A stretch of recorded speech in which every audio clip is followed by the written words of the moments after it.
ইসলামে সবচেয়ে মারাত্মক ক্ষতিকর যে বিষয়, সেই বিষয়ের নাম হচ্ছে, সেই অধ্যায়ের নাম হচ্ছে মুনাফিক।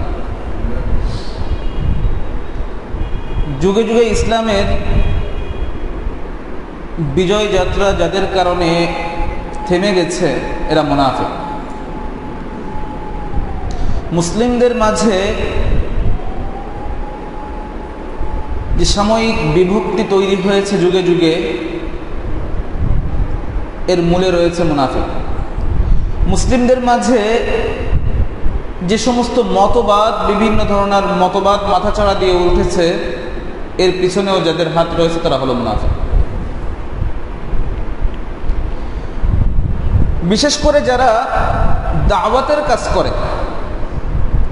এদের মুনাফিকদের ব্যাপারে সতর্ক থাকা অত্যন্ত জরুরি। কিন্তু এই মুনাফিকের উপস্থিতি সেই যুগেও যেমন ছিল, এই যুগেও সমানভাবেই রয়েছে, বরং আরো বেড়েছে। সেই যুগেও যেমন ক্ষতি হতো এদের দ্বারা, এখনো ইসলামের পথে এদের কারণে ক্ষতি হচ্ছে। হ্যাঁ, ওরা ওদের চক্রান্ত, ওদের কৌশল, এগুলো পরিবর্তন করেছে, কিন্তু ওরা মৌলিক চরিত্রের মাঝে পরিবর্তন আনে নাই। কোরআনে ওদের ব্যাপারে আলোচনা করেছেন যাতে করে মুমিনরা সতর্ক হতে পারে। এই মুনাফিকদের কারণে দাওয়াতের ময়দানটা ক্ষতিগ্রস্ত হচ্ছে। মুমিনদের উপর বিপদ আসলে কি হতো? খুশি হতো, বিভিন্ন ধরনের ব্যাখ্যা করত। আরে কি হয়েছে? ওই দুই একটা মাহফিলে মামুনুল হক ওই চিৎকার করতো, এখন কি হয়েছে? থেমে গেছে না? দেখছো না? কি এই মুনাফিক শ্রেণী শোনেন না আপনারা এদের কথা? ওই দুই একটা মাহফিলে চিৎকার করে কি হবে? এখন ওদের বইরা থুয়ে দিছে। আরে বেটা, এর মজা তুই কি বুঝবি? তোর মতো মুনাফিক তো এটা বুঝতে পারবে না। কি করে বুঝবি তুই এগুলা? সেখানে যে নবীদের সুন্নাত পালন করেছে, সেটা যে ইউসুফ আলাইহিস সালামের, নবী ইউসুফের পাঠশালা, সেখান থেকে যে মানুষ শিক্ষা নিয়ে বের হয়, প্রকৃত মুমিনদের ঈমান আরো মজবুত হয়। আপনারা লক্ষ্য করেছেন, বের হওয়ার পরে মামুনুল হক সাহেবের বক্তব্যগুলো দেখেছেন, মুফতি হারুন রশিদ সাহেবের বক্তব্যগুলো দেখেছেন, আরো গোছালো হয়েছে। আমরা যখন অন্যদিকে চলে যাই, তখন ইতিহাসটা একটু বলি।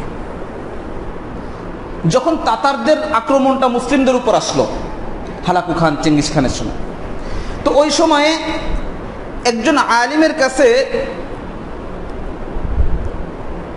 ওদেরই একজন ব্যক্তি জিজ্ঞেস করেছিল যে তোমরা আমাদেরকে কেমন মনে করো?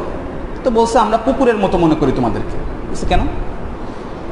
বলছে যখন রাখাল ওর যে ছাগল পাল থাকে বা অন্যান্য পশু পাল থাকে, এগুলো যখন বিচ্ছিন্ন হয়ে যায়, তখন কুকুরটা ছেড়ে দেয়।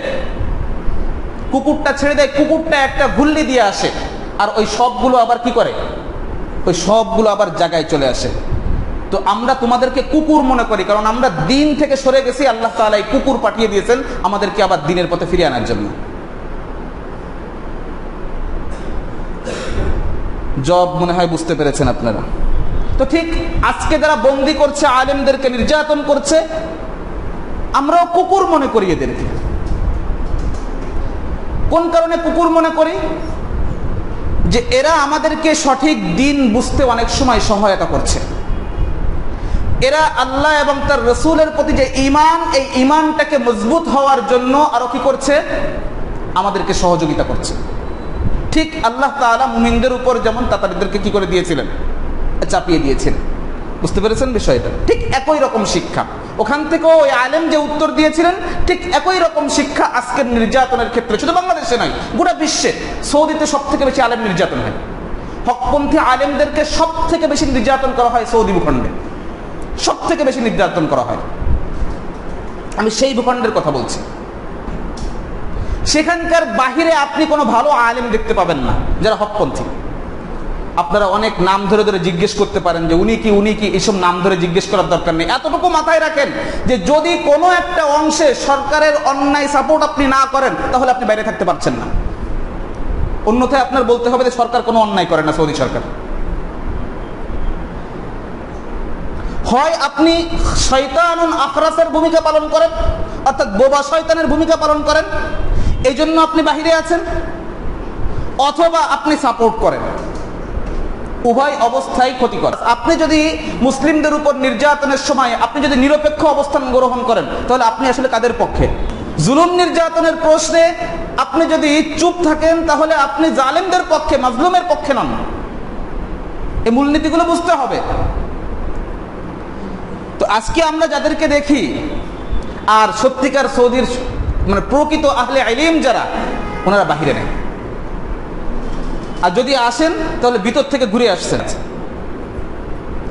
আমার আমল অনুযায়ী আমার অবস্থান বর্তমানে কোথায় আছে, এটা প্রত্যেককেই চিন্তা করতে হবে যে আমি ইসলামের পক্ষে রয়েছি নাকি ইসলামের বিপক্ষে রয়েছি। আমি কাফেরদের সহযোগী হচ্ছি না তো, সামান্য লাভের জন্য কাফেরদের সহযোগিতা করছি না তো।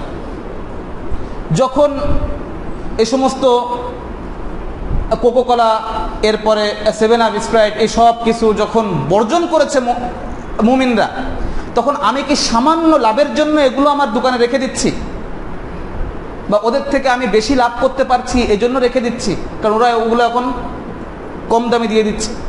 আমি কেন রেখে দিয়েছি? আমি কাদের সহযোগিতা করছি?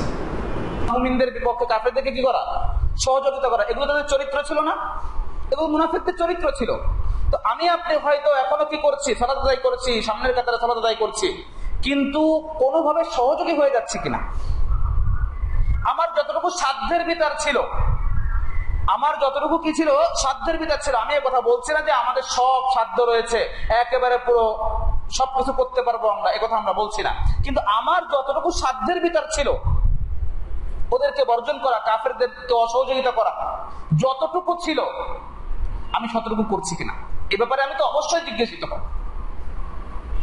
এই বিষয়টা আমি অবশ্যই জিজ্ঞেস। এখন আপনি বলতে পারেন যে আমার একার বর্জনে কি হবে, মুসলিম বিশ্বগুলোর একার বর্জনে কি হবে, গোটা বাহিরে তো ওদের বেশি হচ্ছে। আপনার এটা দেখার দরকার নেই যে কি হবে, আপনি বর্জন করেছেন কিনা সেটা বলেন। কি হবে সেটা তো পরের ব্যাপার, কি হবে সেটা পরের ব্যাপার। আপনি বর্জন করেছেন কিনা, বর্জন করাটাই আপনার কর্তব্য। হওয়া না হওয়ার বিষয়টা সব আল্লাহর হাতে। আপনার আমার আল্লাহর কাছে জবাব দিতে হবে, সেই জবাবদিহিতার জায়গা থেকে আমরা দেখি। আল্লাহ নবী সাল্লাল্লাহু আলাইহি ওয়াসাল্লাম বলেছেন, ইন্না আখওয়াফা মা আখাফু আলা উম্মতি, আমি আমার উম্মতের উপর সবচেয়ে যে বিষয়টা বেশি ভয় করি সেটা হলো কুল্লু মুনাফিকিন আলিমিল লিসানি, এমন প্রত্যেক মুনাফিক যে আলিমিল লিসান, যে জবানি আলেম হবে। আলিমিল লিসান এটা বুঝতে হবে, শব্দটা বুঝতে হবে। জবানি আলেম মানে কি? মুনাফিকদের দুইটা দিক, মৌলিকভাবে দুইটা দিক আপনি খুব চমৎকার দেখতে পাবেন। ওরা যখন কথা বলবে একেবারে মাধুর্যতাপূর্ণ কথা বলবে, মানে একেবারে আপনি বিশ্বাস করতে বাধ্য হবেন এমন ভাবে কথা বলবে। এটা হলো একটা দিক। আর একটা হলো বাহ্যিক অবয়ব মুনাফিকদের খুব সুন্দর হবে। এটা আল্লাহ তাআলা কুরআনে বলেছেন সূরা মুনাফিকুনের ভিতরে। জবানি আলেম মানে, জবানি আলেম হচ্ছে যে ইসলামের বিভিন্ন ব্যাখ্যা তারা উপস্থাপন করবে, কিন্তু সেই ব্যাখ্যার সঙ্গে সালাফে সালেহিনদের আল্লাহ এবং তার রাসূলের কোনো সম্পর্ক নেই। হাদিস শরীয়তের একটা প্রমাণ।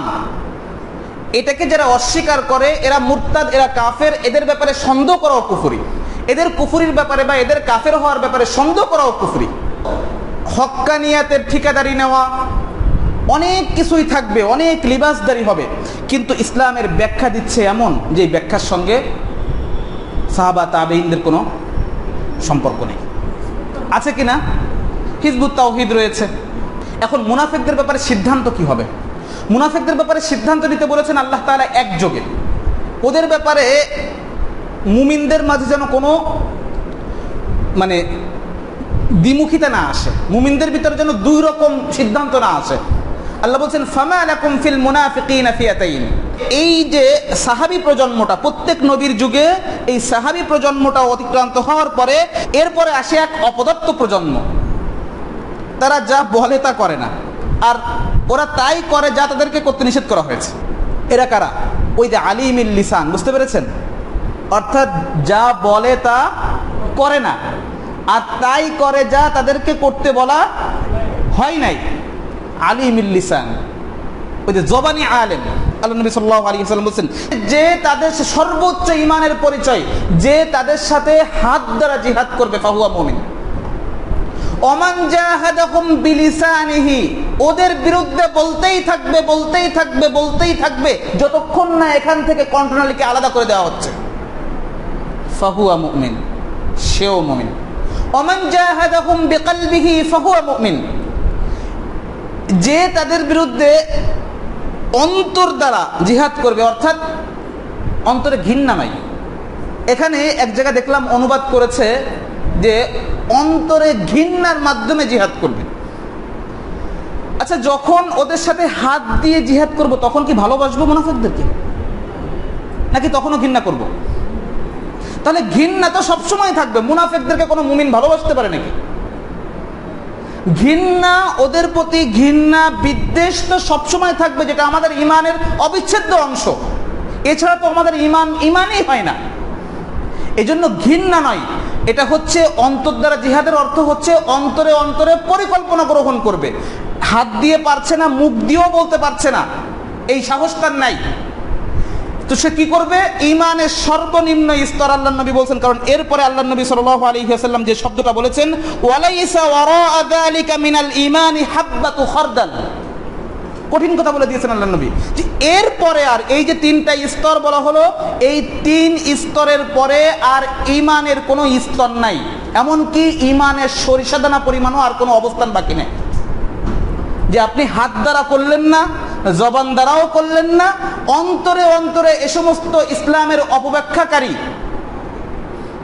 যাদের ব্যাখ্যার সঙ্গে সালাফে সালেহিনদের, সাহাবা তাবেঈনদের কোনো ব্যাখ্যার কোনো মিল নাই, মন মতো ইসলামের ব্যাখ্যায় এই জাতীয় আলিমুল লিসান, এ শ্রেণীর মুনাফিকদের ব্যাপারে আপনি যদি জবান দ্বারা জিহাদ না করেন, তাহলে আপনার জন্য আর সর্বনিম্ন স্তর রাখা হয়েছে, সেটা হলো অন্তরে অন্তরে পরিকল্পনা গ্রহণ করতে হবে যে আমি এখন পারছি না, কিন্তু কি করে পারবো সেই চিন্তা আপনাকে করতে হবে, সেই পরিকল্পনা আপনাকে করতে হবে।